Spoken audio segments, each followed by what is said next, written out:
fait, là où ça se complique, c'est imaginons le nombre 3 en base 10. Ou plutôt, on va faire plus facile d'abord, on va dire le nombre 2 en base 10 est égal à 2, attends, pas du tout, est égal en base 2. En fait, vous avez remarqué que, imaginons que quand vous parlez en base 10, vous prenez 0, 1, 2, 3, 4, 5, 6, 7, 8, 9, et au bout d'un moment, ah, vous êtes bloqué. Vous ne pouvez plus avec des chiffres continuer à représenter le nombre supérieur. Ce qu'il faut faire, c'est utiliser deux chiffres. Après 9, il faut utiliser 1 et 0.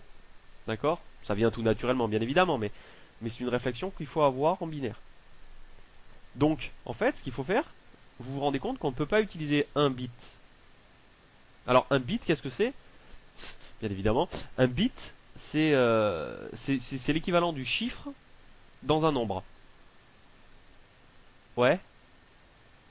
En fait, un bit, c'est un élément, tout simplement, qui peut avoir deux valeurs, soit 0, soit 1. Ok? Donc ici, on va s'intéresser à 2 en base 10. C'est égal à combien en base 2? C'est égal à 1, 0. C'est égal à 10 en base 2. Pourquoi? Parce que cet élément-là représente toujours, si vous voulez, l'élément le plus à droite représente toujours un nombre impair. Disons que si le chiffre de droite est un 0, il s'agit d'un nombre pair. S'il s'agit d'un 1, il s'agit d'un nombre impair. Pourquoi? Parce qu'il représente la valeur 1. Celui-là représente la valeur 2. En fait, il s'agit de 2, puisque c'est la base 2, si vous voulez. 2 fois 1 est égal à 2. Ok? Auquel on ajoute 1 fois 0 est égal à 0. Donc 2 plus 0, ça fait 2. Bref, quoi qu'il en soit, je reviendrai plus en détail dans une autre vidéo sur ça. Je pense que je ferai quelque chose de dédicacé pour ça. D'ailleurs, je vais pas trop en parler, trop épiloguer maintenant. Si vous avez compris, tant mieux. Si vous n'avez pas compris, c'est pas grave. Je reviendrai dessus. Tout ça pour dire, c'est que sur 4 octets, en fait, plutôt, qu'est-ce qu'un octet déjà? Je vais parler vite fait de ça, et essayer de pas faire une vidéo trop longue. Donc un octet, qu'est-ce que c'est? Vous avez déjà entendu parler, vous utilisez souvent. Mais un octet, en fait, il s'agit de 8 bits. Donc un bit, je vous rappelle que c'est soit 0, soit 1. Donc 8 bits, c'est par exemple, prenons un exemple de 8 bits, 0, 1, 1, 1, 1, 0, 0, 1, 2, 3, 4, 5, 6, 7, 8. Voilà.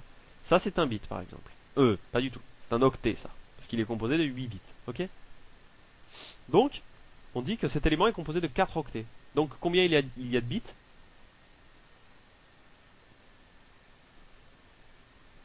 Alors, faites le calcul. Combien il y a de bits dans 4 octets? Il y en a 32. Ok? 4 octets égale 32 bits. Ok, 32 bits, bon je vais pas vous l'écrire, hein, mais ça fait 0, 1, ça peut être n'importe quoi, Bien évidemment, ça peut être soit que des 0, soit que des 1, soit truc complètement bordélique, n'importe quoi. Donc en fait, on en revient ici, et on me dit que, en fait, si vous prenez un octet, je vais même effacer ça, quel est le nombre maximum qu'on peut coder sur un octet? 1, 1, 1, 1, 1, 1, 1, 1. 1, 2, 3, 4, 5, 6, 7, 8. Voilà. Le maximum qu'on peut faire, c'est que des 1. Que des 1, ça représente, puisqu'il y a 1 à la fin, il s'agit d'un nombre. Il s'agit d'un nombre impair. D'accord? Et là, c'est-à-dire qu'il s'agit de 1, ça il s'agit de 2, ça il s'agit de 3, pas du tout de 3, il s'agit de 4, c'est puissance de 2, d'accord? 8, 16, bon, là, je vais pas les écrire, 32, 64, 128. 128 plus 64 plus 32 plus 16 plus 8 plus 4 plus 2 plus 1, ça fait 255. Ok? Vous prenez par exemple ce chiffre-là, qui est 128, vous le multipliez par 2, et vous enlevez 1. Ok, 128, 256. moins 1, 255. Ok, maintenant on va s'intéresser donc, pour finir, à 4 octets. 4 octets c'est donc 32 bits. Donc on va s'intéresser à ce truc là. On va faire 1, 2, 3, 4, 5, 6, 7, 8. 1, 2, 3, 4, 5, 6, 7, 8. 1, 2, 3, 4, 5, 6, 7, 8. C'est un peu... 1, 2, 3, 4, 5, 6, 7, 8. Ok. Alors, on va commencer par là. Là, on se retrouve à 128, 256, 512, 1024, 2048, 4096.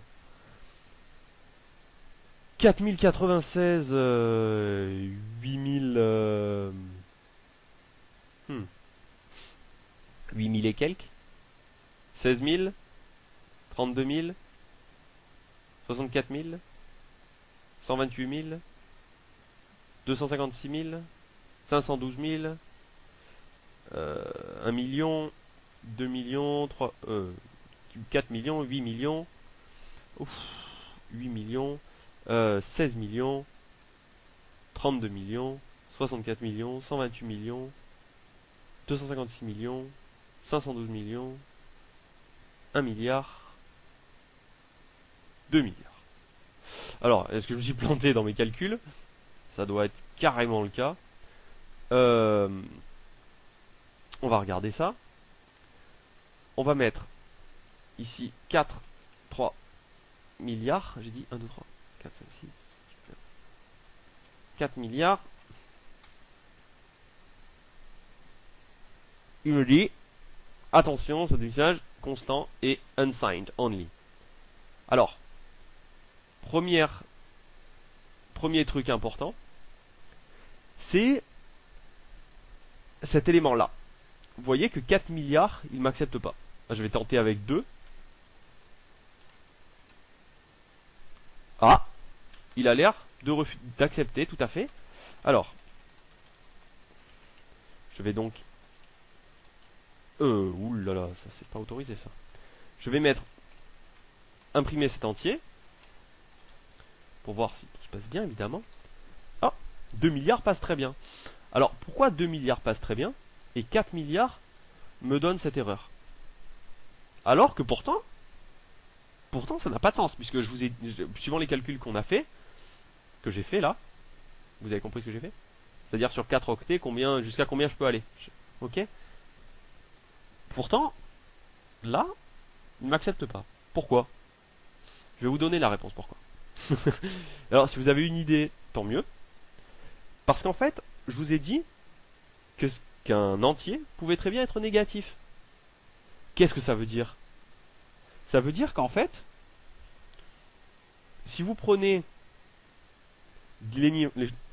également les nombres négatifs, vous en avez 2 fois moins. C'est-à-dire que, ici je vais mettre entier est égal à moins 2 millions, j'affiche, et il me dit, moins 2 milliards, attention, et ici vous voyez moins 2 milliards, ça affiche correctement. Si je mettais moins 3 milliards, vous avez bien compris, il dépassera et il dira n'importe quoi. Alors il me donne quand même une réponse, parce qu'il y a quelque chose en mémoire. Tout simplement. Il y a des chiffres en mémoire, il affiche, mais il y a une erreur, donc ce nombre n'a aucun intérêt. D'accord? Voilà. Donc, voilà sur pourquoi un entier a besoin d'être déclaré au début d'un programme. Oui, au début de son utilisation, avant son utilisation. C'est pour tout simplement pouvoir allouer en mémoire cet élément. Donc voilà, donc je ferai une vidéo spéciale justement sur le binaire et sur le comportement. Oui, enfin voilà. Donc voilà, et puis à une prochaine vidéo.